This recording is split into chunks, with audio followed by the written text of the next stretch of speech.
Shalom saudaraku yang dikasihi Tuhan, salam sejahtera bagi kita semua. Kembali bersama saya dalam channel VB Official. Pertama-tama saya ucapkan terima kasih banyak bagi teman-teman yang senantiasa mendukung channel ini melalui like, komen, dan subscribe. Dan bagi teman-teman yang baru pertama kali mampir di channel ini, jangan lupa tinggalkan jejaknya melalui jempolnya dan juga subscribe, supaya teman-teman terus mendapatkan video-video terupdate dari channel ini. Teman-teman dan saudaraku, doa dan harapan saya, Tuhan Yesus senantiasa memberkati teman-teman dan saudara sekalian. Dan kali ini kita kembali menyaksikan video kesaksian dari Murtadin ini, di mana ia membagikan pengalaman hidupnya bersama-sama dalam Tuhan dan bagaimana ia melalui perjalanan yang panjang, melewati berbagai macam rintangan, sampai pada akhirnya ia mengambil keputusan mengikut Tuhan Yesus. Dan hal ini bukan suatu hal yang gampang dan mudah. Ada berbagai macam rintangan seperti yang saya katakan di awal tadi, karena meninggalkan keyakinan lama menuju pada keyakinan yang baru ini butuh perjuangan keras dan kesungguhan hati untuk mengambil keputusan dan akhirnya menemukan kebenaran yang sejati di dalam Kristus Tuhan melalui perjumpaannya dengan Tuhan Yesus dan pertobatannya.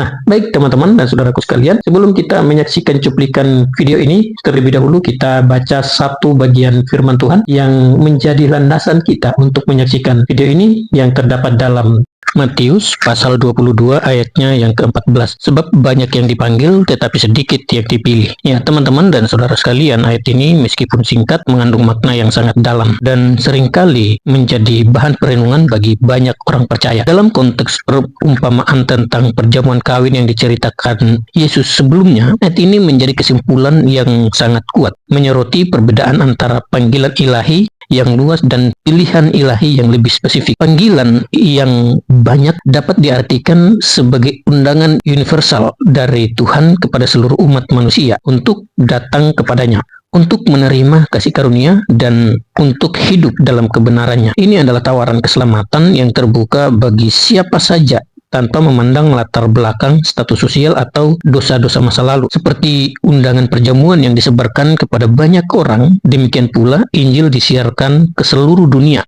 memanggil setiap jiwa untuk bertobat dan percaya kepadanya. Makanya saya katakan di awal tadi, panggilan itu bukan hanya mereka yang percaya, tetapi kepada semua manusia yang ada di bawah kolong langit. Namun, bagian kedua dari ayat ini adalah tetapi sedikit yang dipilih. Seringkali menimbulkan pertanyaan dan diskusi di sini. Ini bukan berarti Tuhan pilih kasih atau membatasi keselamatan hanya untuk segelintir orang. Sebaliknya, yang dipilih merujuk pada mereka yang meresponi panggilan tersebut dengan iman yang tulus dan ketaatan yang sungguh-sungguh. Mereka adalah orang-orang yang tidak hanya mendengar undangan, tetapi juga mempersiapkan diri mengenakan pakaian pesta, yaitu kebenaran dan kekudusan yang disediakan oleh Tuhan itu sendiri. Nah, dalam budaya Indonesia, konsep panggilan dan pilihan ini dapat dianalogikan dengan berbagai tradisi dan adat istiadat yang ada di Indonesia ini. Misalkan, dalam sebuah acara hajatan besar, banyak orang diundang, tetapi hanya mereka yang datang dengan niat baik dan mengikuti tata cara, tata krama yang berlaku, yang akan benar-benar menjadi bagian dari kemeriahan acara tersebut. Atau dalam pemilihan pemimpin adat, banyak calon yang mungkin muncul, tetapi hanya satu yang dipilih berdasarkan kriteria dan kesepakatan bersama. Ayat ini juga mengingatkan kita akan pentingnya respon pribadi terhadap panggilan Tuhan. Bukan hanya sekedar mendengar atau mengetahui tentang Tuhan, tetapi juga menjalani hidup yang mencerminkan iman tersebut. Ini adalah ajakan untuk introspeksi, untuk memastikan bahwa kita tidak hanya termasuk dari golongan yang dipanggil, tetapi juga dalam golongan yang dipilih melalui hidup yang berkenan kepadanya, kepada Tuhan. Dan ini adalah tantangan untuk tidak hanya menjadi pendengar firman, tetapi juga sebagai pelaku firman, ya, sebagaimana Yakobus pasal 1 ayat 22 di sana dikatakan bukan saja menjadi pendengar tetapi juga sebagai pelaku firman. Jadi pilihan kita di bagian mana? Apa kita hanya sebagai pendengar saja atau kedua-duanya menjadi pendengar dan pelaku firman? Ya, oke teman-teman dan saudaraku sekalian, kiranya firman Tuhan ini memberkati kita, dan di akhir video nanti kita akan baca satu bagian ayat firman Tuhan sebagai penutup, dan sebelumnya kita akan lihat dulu cuplikan video ini tentang kesaksian seorang murtadin yang mengalami perjumpaan pribadi dengan Tuhan Yesus. Ini dia cuplikannya. Perkenalkan, nama saya Zakia.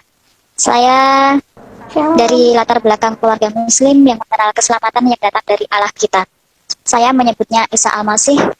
ruhu wa huwa kalimatuhu, rohnya Allah dan kalimatnya Allah, yang juga disebut Yesus Kristus itu. Sebelum saya mengenal Isa, banyak perjalanan yang harus saya lalui. Saya melakukan sholat 5 waktu, baca Al-Quran, puasa, dan saya juga dididik orang tua di sekolah yang beragama seperti di madrasah.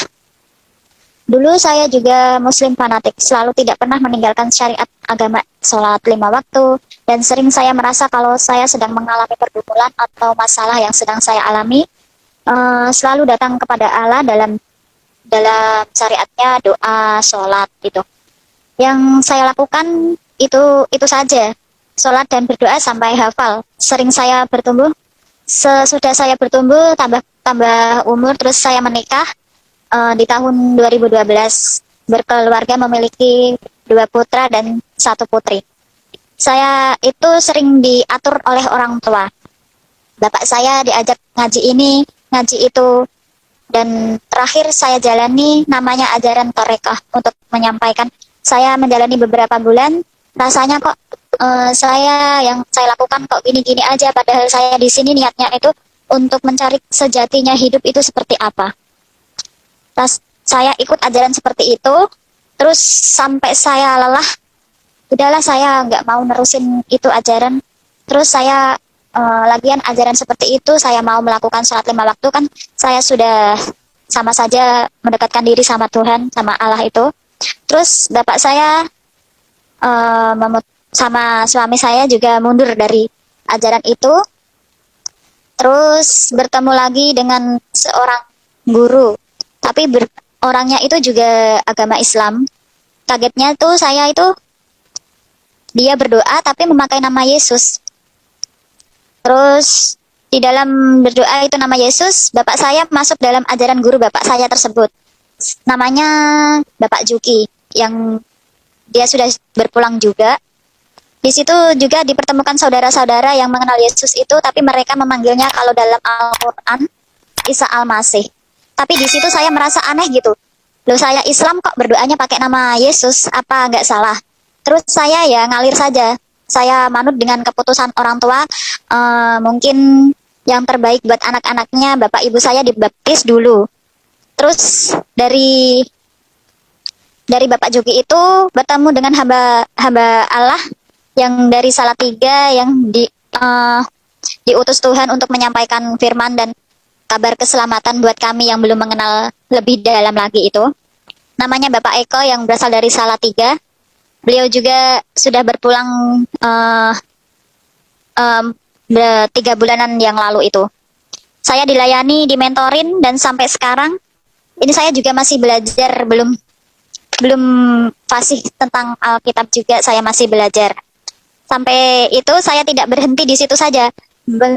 Belajar mengenal sosok Isa itu, dan akhirnya saya siap untuk dibaptis di tahun 2008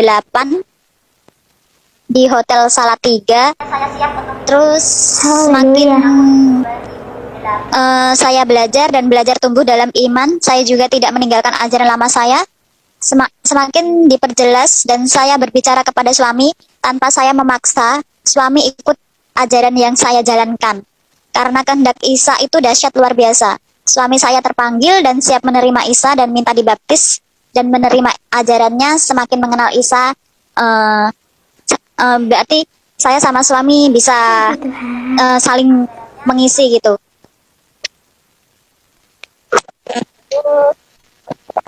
Awalnya kami ada beberapa keluarga yang menerima Isa dalam pergumulan kami, pergumulan yang mengenal Isa tapi masih latar belakang Muslim itu. Awalnya ada 12 keluarga, dan 12 keluarga itu pasangan suami istri semua, dan mereka sudah menerima baptisan. Dan yang masih tersisa mungkin Tuhan menyeleksi mungkin ya, yang dalam firman-Nya itu banyak yang terpanggil tapi sedikit yang terpilih. Termasuk saya ini. Memang saya tidak masuk gereja karena mentor kami juga berpesan bukan agama yang menyelamatkan, bukan agama Kristen, bukan agama Islam yang menyelamatkan kita, tetapi iman kita kepada Sang Juru Selamat Isa Al-Masih yang berkuasa atas langit dan bumi. Dan itu yang kemarin baru saja saya terima ajarannya itu, Tuhan memperjelas banget, orang Islam kan berpedoman dengan Al-Quran ya. Al-Quran itu menjelaskan di dalam Al-Quran surat 3 Ali Imran ayatnya yang ke-45. Saya ambil singkatnya saja. Minhusmuhul masihu Isa bin Maryam wajihan fid dunya wal akhirah. Yang artinya namanya Al-Masih Isa putra Maryam yang terkemuka di dunia dan akhirat. Di situ saya semakin mengenal, semakin percaya dan diperkuatkan dengan ayat Al-Quran yang lainnya.